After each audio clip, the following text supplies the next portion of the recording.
everyone, good afternoon. Welcome to my first Facebook live show, Mouth Matters, a series on oral care. So before beginning, let me first tell you what this series is going to be. This is going to be a month-long series wherein I would be going live every Friday at 2 p.m. on Facebook, and I would be covering all the aspects regarding oral care. That is why oral care is important, and how you should be taking very good care of your mouth. That is, how should you be brushing, why should you be brushing, how many times, which toothbrush, toothpaste, mouthwashes, flossing, your dietary intake, and so much more. I will be covering all these topics in these upcoming series. So if you have any questions regarding these topics, you can just write down in the comments or you can post a message to me. I will definitely answer all those questions in the upcoming sessions. So let's go to today's session, that is oral health and general health.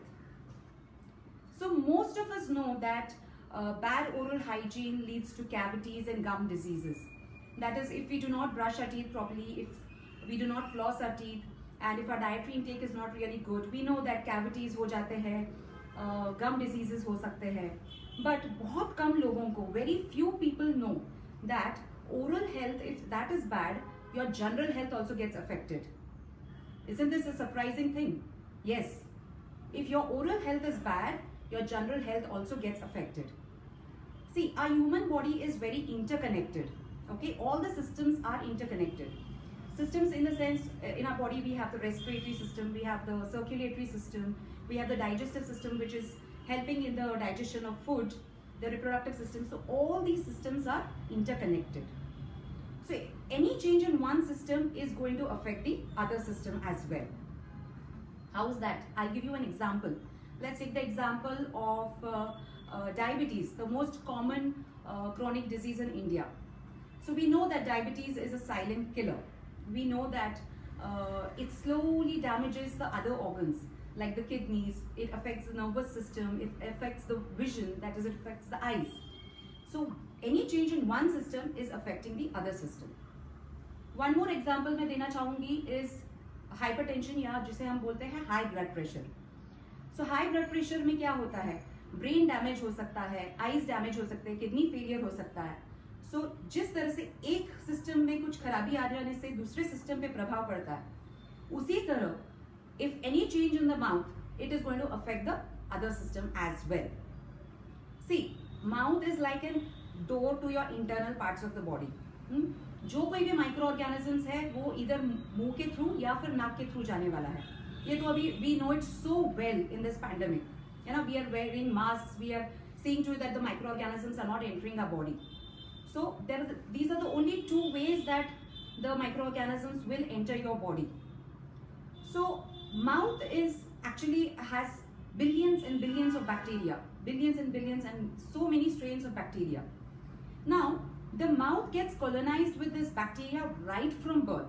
In fact, right from when the child passes through the birth canal.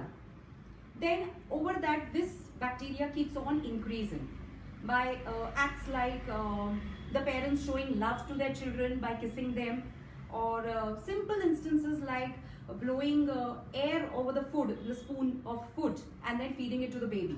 So that way the bacteria, microorganisms are entering the child's mouth. Or sharing food from a single plate, or drinking water from a glass of, sharing the glass of water. So all these are instances wherein the bacteria are increasing in our mouth. इसलिए तो हम बोलते हैं कि झूठा मत खाना. मराठी में हम बोलते हैं कि उष्ट खायचं नाही. It's because of this that the microorganisms spread from one person to the other. So now that we know that there are billions and billions of bacteria, so are all the bacteria bad? No.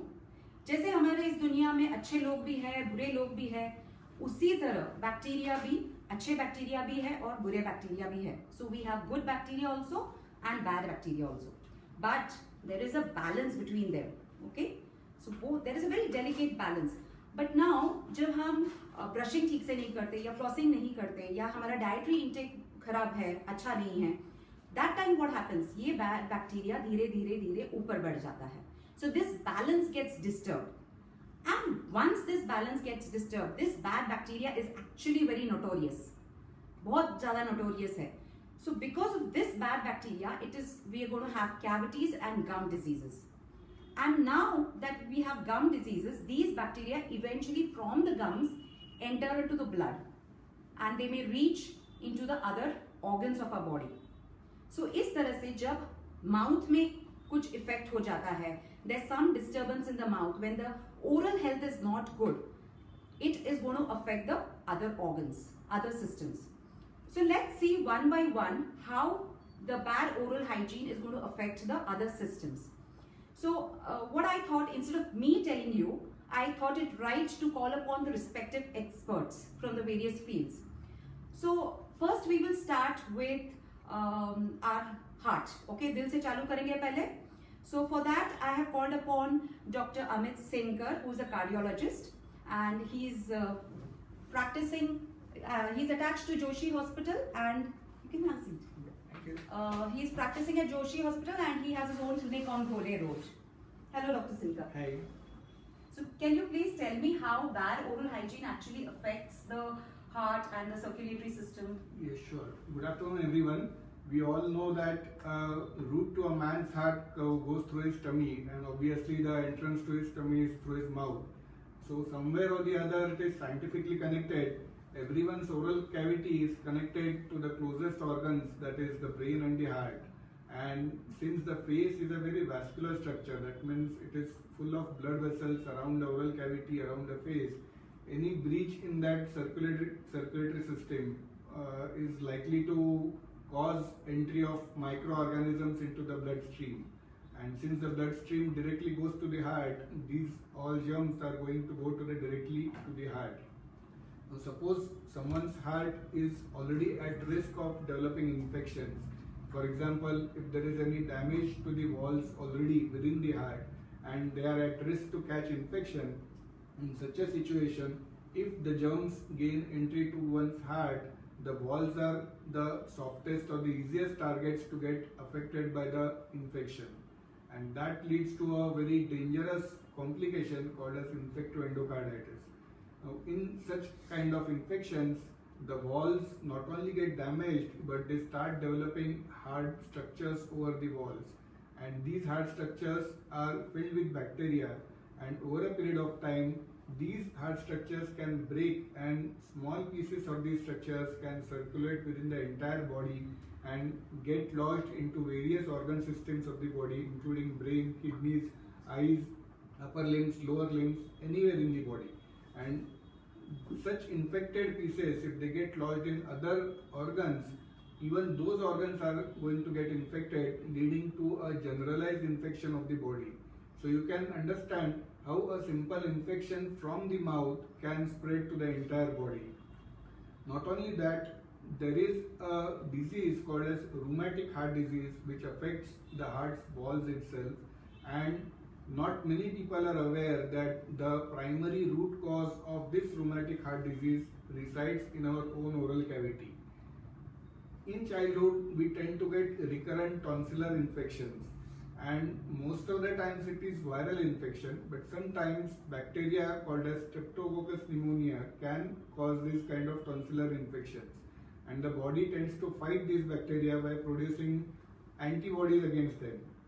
Sometimes these antibodies can cross-react with our own body's tissues, especially the heart walls. And these antibodies, if they start fighting against our own walls, they tend to damage our own walls, and over a period of many years, these walls will either get thickened, leading to narrowing of these walls, or they can cause leakage within the walls, allowing backflow of blood from the wall in the opposite direction. So somebody who is known to have recurring tonsillar infections in childhood, there is a 3% chance that in later years, maybe after a span of 10 years, 15 years down the life, they may get such kind of valvular heart disease called as rheumatic heart disease. Now the symptoms of either of these diseases, either rheumatic heart disease or infectoendocarditis, they can be sudden onset or they can be gradual in onset. If it is infectoendocarditis, where there is infection of the heart walls, there would be persistent fever which is not explained by any other disease, and the fever may not go despite giving antibiotics or general treatment for more than a week's time. So in such cases where the fever is persistent for a week's time or more than 10 days, we usually advise a test called as 2D echo to rule out if the heart's walls have been infected with the infection, and a blood culture is sent where 2 samples of blood are collected and sent for culture to test the possibility of infection spreading through the entire blood. So these are the mainly 2 tests which can diagnose infective endocarditis, whereas rheumatic heart disease usually gives rise to gradual onset of symptoms starting for breathlessness on exertion. Some people may get palpitations or giddiness or sometimes chest pain. In such symptoms, then we need to do a 2D echo to find out whether there is any possibility of valvular heart disease in such patients. Fortunately, both these diseases can be treated very well with the modern treatment. The importance is not only diagnosis and treatment, but in today's world, prevention is the best important treatment. So if we can take care of our oral health, especially if there is any tooth extraction or any invasive dental procedure where there is a possibility of the bacteria invading the bloodstream, we need to take appropriate care. Not only that, we need to maintain a very good oral hygiene, because even without procedures, if there is bad oral hygiene and there are any traumatic influences or dentures getting infected, then those germs can go through the bloodstream and affect our own heart. So that's the reason whenever there is any invasive procedure, the dentist usually asks for a cardiac fitness, especially in those patients who may be having artificial walls within their heart, because they are also more likely to develop infection because of any dental procedures. So that's why prevention is the best form of cure. Hence, taking appropriate care of your oral health and taking appropriate antibiotics whenever needed before the start of dental procedure, or taking a cardiac fitness in those at high risk for getting cardiac infections would be best advisable. So thank you, and I appreciate Dr. Supriya's initiative to take care of this oral health to different specialities. Since we don't have much time today, we have other specialists who will be talking on or guiding us on other aspects of oral health care. I would hand over the session back to Dr. Supriya. Thank you. Thank you, Dr. Sinkar.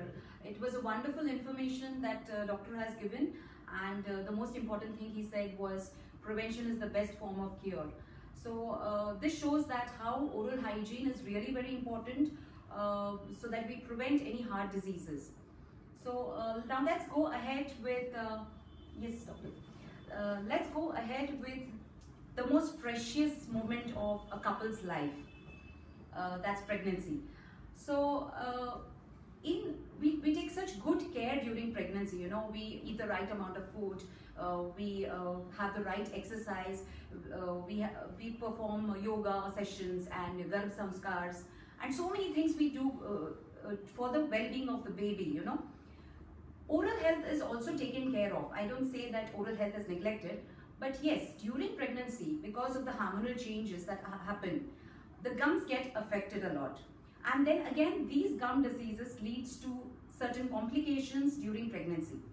So for this, let me call upon Dr. Dhanashree Shenorekar, who is an obstetrician and a gynecologist practicing on Powder Road. Welcome, Dr. Dhanashree. Thank you so much, Dr. Supriya. Now, good afternoon, everyone. Now, today we will see, we know everything, health is wealth, and the origin of our wealth starts from our mouth, right? So, how oral health is an important part of your prenatal care, right? So, today we are going to see 3 things. First is how dental health affect your pregnancy. Secondly, how does pregnancy affect your oral health or dental health? And lastly, how can you prevent all these dental problems during pregnancy, right? So first we will see how pregnancy affects your oral health. So everyone knows that pregnancy and delivery is a rebirth of a female, because of there are different hormone levels which are increasing in the female body who is pregnant, right? So we will just see, because of higher increase in the level of hormones like estrogen and progesterone, how it affects the oral health. So first it is oral lesions. So during first trimester of pregnancy, due to nausea and vomiting, due to hyperemesis, there is so much acidity in the mouth, and it affects the dental enamel. So how will you prevent that? So Dr. Supriya will tell again, but still I will just like to tell you that rinsing the mouth with baking soda and water in the morning. Secondly, using a soft brush. Third thing is fluoride mouthwashes can be used.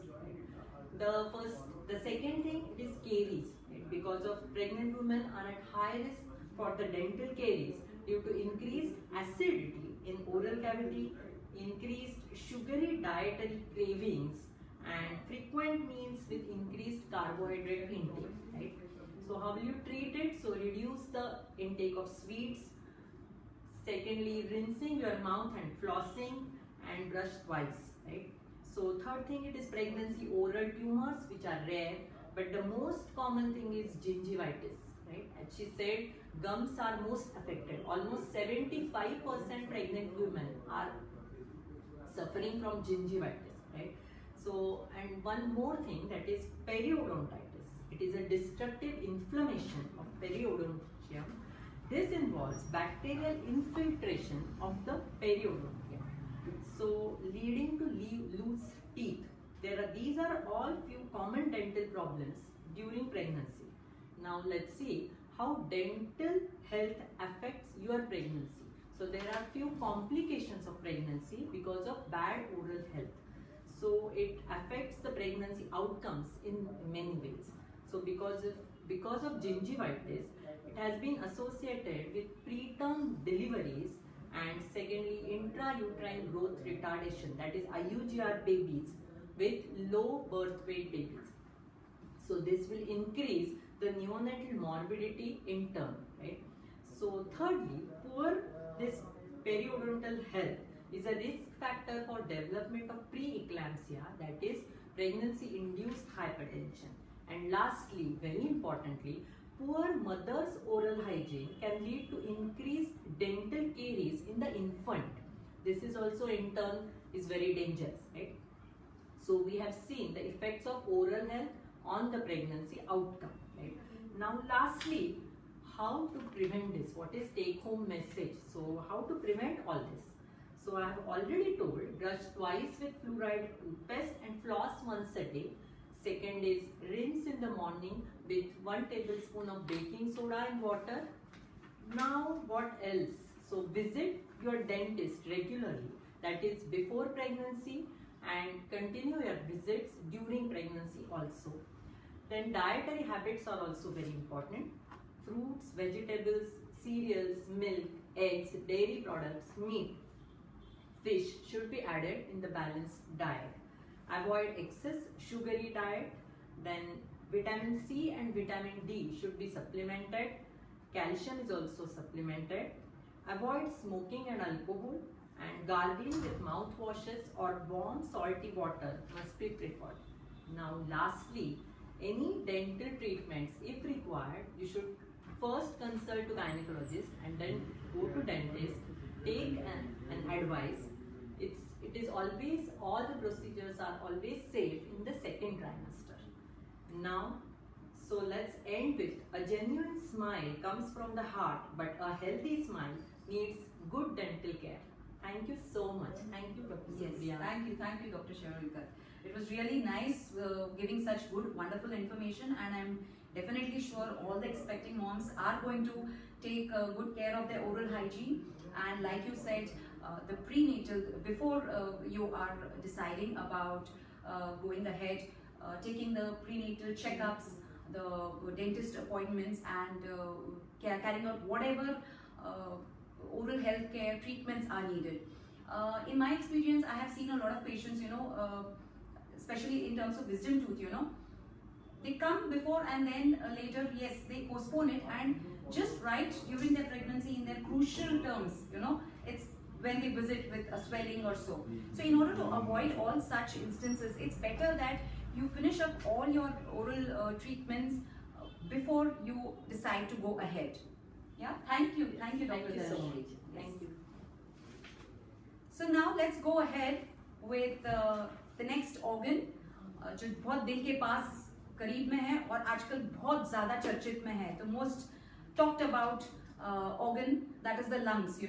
This COVID has made lungs really very important and famous. So for this we have Dr. Himanshu Pofle. Of course, he is not going to be here. He is a little busy with his own procedures. So he said he would be connecting with us right from his own place. So my technical team is just going to get him connected. Is he connected? Yes. So by the time he gets connected, he joins our Facebook Live. So we'll just go ahead with how respiratory issues can occur due to bad oral hygiene. So I'll just tell you a little about it. That is, when we have bad bacteria in our mouth, when there is bad oral hygiene, so the bacteria in the mouth enter the gums. We have gum issues that happen, and because of these gum issues, bacteria enter into our bloodstream. The bacteria in our mouth also get aspirated into our respiratory system, and they go directly into the lungs and cause a lot of other issues. So we're just waiting for Dr. Pofle. Yes, I think Dr. Pofle is online. Yeah, good afternoon. Good afternoon, Dr. Pofle. Thank you for calling me, Dr. Supriya. Thank you for calling me on this nice FP live. Yes, thanks. My pleasure. Yes, so could you please tell us how bad oral hygiene can actually affect respiratory system, and how respiratory issues are faced due to not brushing and not keeping the oral hygiene really good? Yeah. I will mainly focus on 2 points today. One thing is a very poor oral hygiene. See, everyone knows that oral cavity is full of bacteria. Full of bacteria. There are good bacteria, there are bad bacteria. So, but majority of the bacteria are good bacteria. In fact, they are good for the digestion also. Some bacteria, because in the saliva and all. But if the oral hygiene is poor, the bad bacteria takes over. And then the problems of caries and abscesses starts up. So obviously the passage to the lung is same, track to the lungs is same via either nose or via mouth. Mouth is again tooth, and the infections over there can directly go to the lungs. That is seen not in all patients, very conscious patients, young patients, it is very difficult. But poor oral hygiene along with alcoholism can lead to microaspirations. Small infected material goes on getting aspirated through the lungs, and then they get inoculated into the lungs, then which can lead to further pneumonias. If that pneumonia is not treated timely, that can develop into the lung abscesses. Lung abscess is infection of a very dreadful infection of the lung, where the lung, certain areas of the lung are full with pus. So these are very difficult diseases to treat. So oral hygiene is very important. That too in certain class of patient like alcoholics, diabetics, or those HIV patients, and those who are on the verge of secondary bacterial lung infections. The oral hygiene is very important. And these are the high risk group. That doesn't mean that the low risk group shouldn't keep a very good oral hygiene. They should always keep a very good oral hygiene. And the second point which I would like to highlight is, if the tooth has caries, there is a constant pain, the patient tends to eat less. There is a nutritional deficiency which is forthcoming for these patients. If there is a constant pain in the tooth, obviously the nutrition will be poor. Poor nutrition, then definitely we are inviting some more dreadful lung diseases like tuberculosis and something like similar to any other illnesses like pneumonias, other abscesses. These can be there, and they are also not very easy to treat.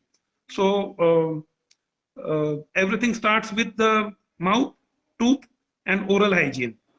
So that is why I'm here to explain, and I have made my point clear. Thank you. Thank you, Dr. Pofle. It was thank you so much for such a valuable insights that you've given. And one more point that I liked is that when a person has cavities, so because of the pain, he does not eat his food, and this usually happens with children.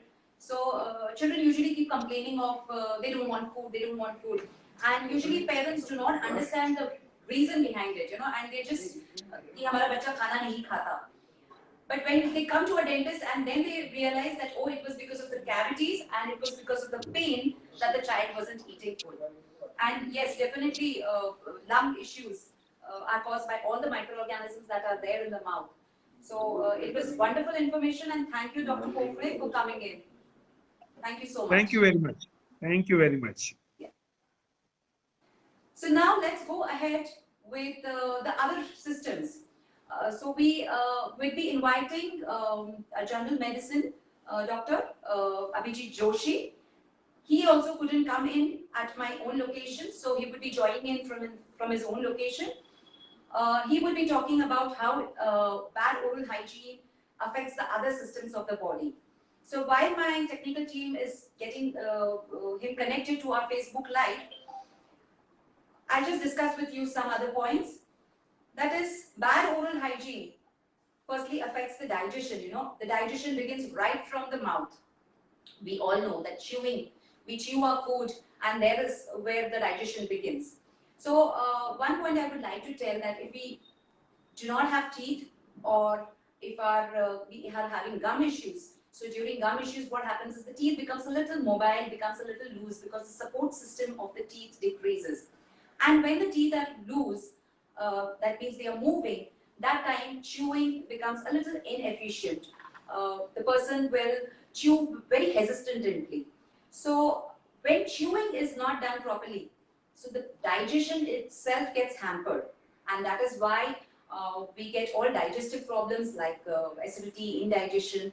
So of course, Dr. Abhijit Joshi will be talking more about this. So let's see if he's got connected. Yes, Santosh? Yeah, we still have time. Okay. So I hope you're liking this session. If you are liking, please do give a like, and please do comment your questions and queries so that I can cover them up in the next upcoming sessions. So anything regarding how to brush, when to brush, your toothbrushes, toothpaste, flossing, and anything that you wish to ask about. So, okay, we're still waiting. I think there's some issue that Dr. Abhijit is facing. So, I hope you're liking this session.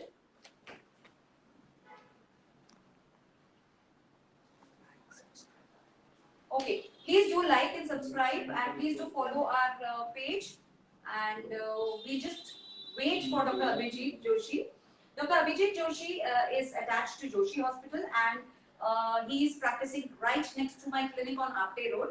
I am practicing on Apte Road, Success Chambers in Pune, and Dr. Joshi is right next to, his clinic is right next to my clinic. So it's like we are neighbors. But even though we are neighbors, we don't usually meet each other or happen to meet each other. So, Dr. Abhijit Joshi, has he come online?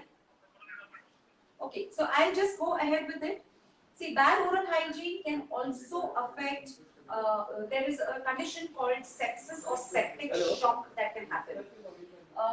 Sepsis is where if there is any infection anywhere in the body, so the blood pressure drops down very dangerously low, it's like a fatal disease that happens. So if there is an infection in the mouth, if there is any kind of infection like gum disease, so this infection is going to cause septic shock or sepsis. And like I told you, the blood pressure goes really down, really low, and at times it's very difficult to reverse it back and get the blood pressure back to normal. So it's a really fatal condition that happens, and of course it could happen due to any infections anywhere in the body, but yes, bad oral hygiene can also lead to sepsis. One more point that I would like to say is that when people do not have teeth, I said yes, digestive problems can happen, and yes, I think Dr. Abhijit Joshi is live. Hello, Dr. Abhijit Joshi. Hello, good afternoon, everybody. I think it's Good been an afternoon. interesting discussion by, hello, good afternoon, everyone.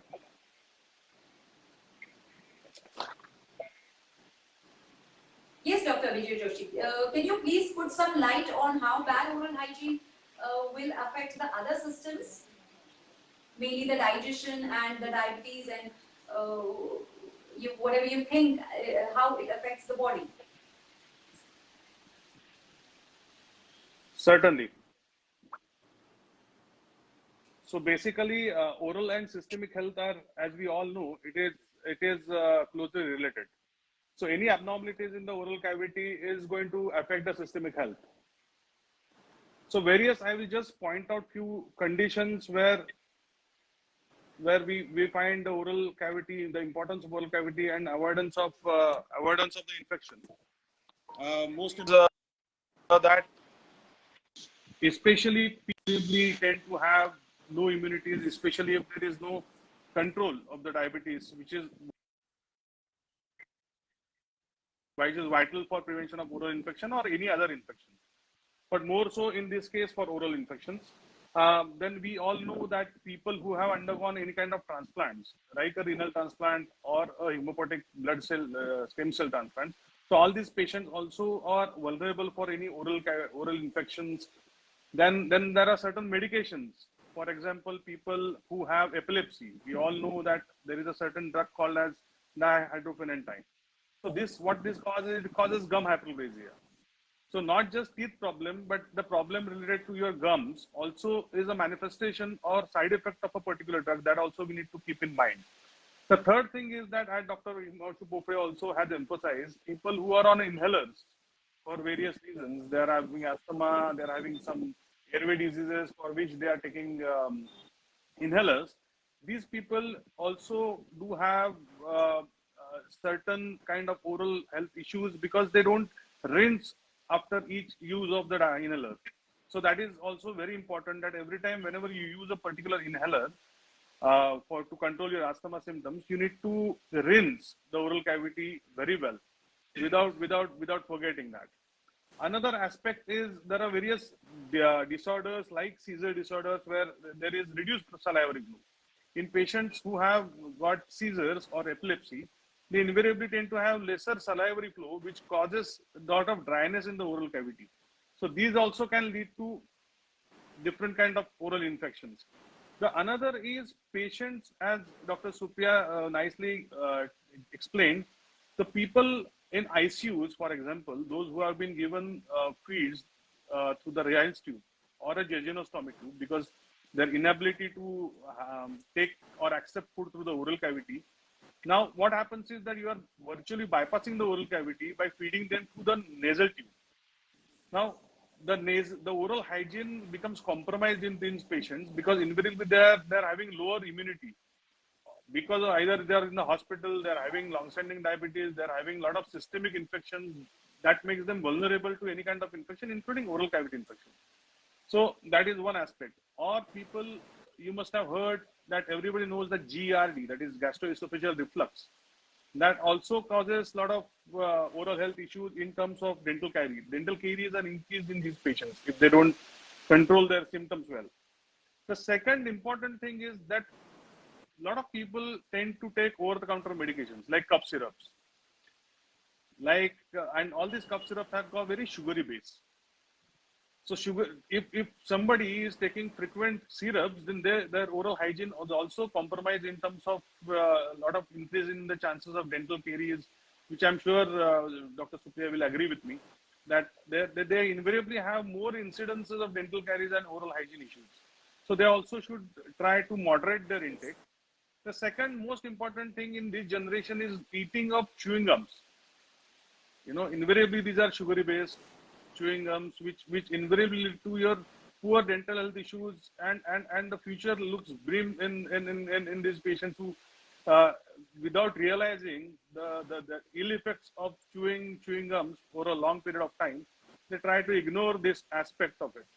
So I think also the last and but not the least, people who have got kidney problems.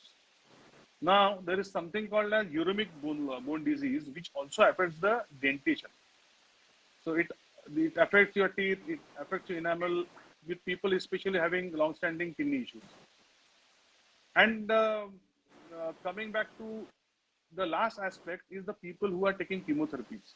Now, because of their poor nutrition and because of the side effects of certain drugs, they invariably develop a lot of infection in the oral cavities, which usually we call as oral ulcers, ho gaye hai, ya mucositis, and it just flares up because of the underlying poor nutrition, and opportunistic infection sets in. Whenever your immunity is low, they tend to get more infections, and they succumb to more infections. So all these are aspects related to oral health. So oral health, as everybody has mentioned earlier, that it's very important as far as systemic health is concerned.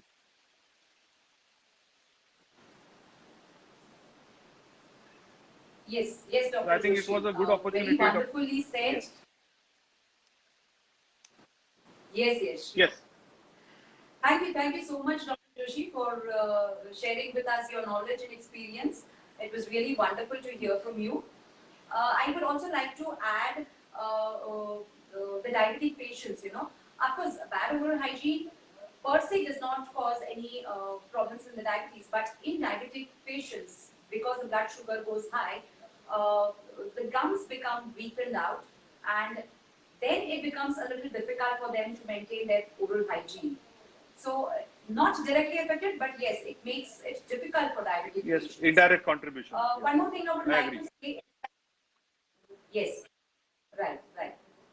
One more thing I would like to say is that when people do not have teeth, so eventually what happens is when there are no teeth, when there's a space there, when there's no teeth, the adjacent teeth try to shift into that place, And once that happens, the bite gets compromised. So your upper and lower teeth, the way they were supposed to meet, they don't meet that way.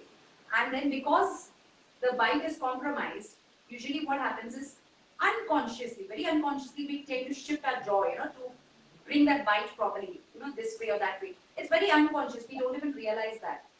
And because of this, all these muscles that are interconnected, all these muscles on the side of the head, the back of the head, the neck, shoulders, all these are interconnected. And because of that, the strain is put on all these muscles, and then the person may start having headache or backache.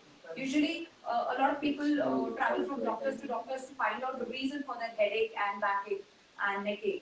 And sometimes it's as soon as because there's no tooth there and the bite is getting compromised. I'm sure you must have faced such patients, doctor. Certainly, and as you rightly said, this is a huge subset of patients where the exact diagnosis of headache is not made, and invariably Right. the dental aspect has to be looked into, and also people who have got mobile teeth, or people who are elderly, who has digestive issues because of overall the nutrition is suffered, because the edentulous nature, and they're missing teeth. So all these people should consult a dentist, and get themselves treated in order to maintain their good general health, which is otherwise poor because of chewing issues, or otherwise, because they have a lot of restrictions in terms of caloric intake. Whenever this happens, there is also restriction in terms of caloric intake. So these people also are at risk of developing other systemic diseases. Right, right. Very rightly said, Dr. Joshi. And I thank you so much for taking so time from your busy schedule and joining us. Thank you so much. Yes, So thank you. going It was ahead, a wonderful discussion. yes. Going ahead, now that we know that how important oral hygiene is, oral health is, because if you have bad oral health, it is definitely going to affect all the other systems of the body. So in order to have good general health, do take very good care of your mouth, follow your oral hygiene routines, which definitely I would be telling you in the upcoming sessions, all about oral hygiene, how do you brush, what kind of brush you do use, toothpaste, and flossing, and everything I will be covering in the upcoming series. So again, I request you, if you have any questions, any queries, do post it in the comment, or you can also message me on Facebook, and I will definitely answer to them in the upcoming series. So this, we end our session today, but before ending, I would like to thank all the doctors here that are present and who took time to come and share their insights on this topic. I also thank the audience for listening to me and listening to all the other doctors. Thank you to my technical team, Santosh and his entire team. Thank you to my husband. He's been here to support me, and I being not aware of much of technical things, he's helping me out in this session. And last but not the least, I would like to thank my assistant Rushali, who is throughout the day planning for all this. And thank you so much, all of you. Thank you.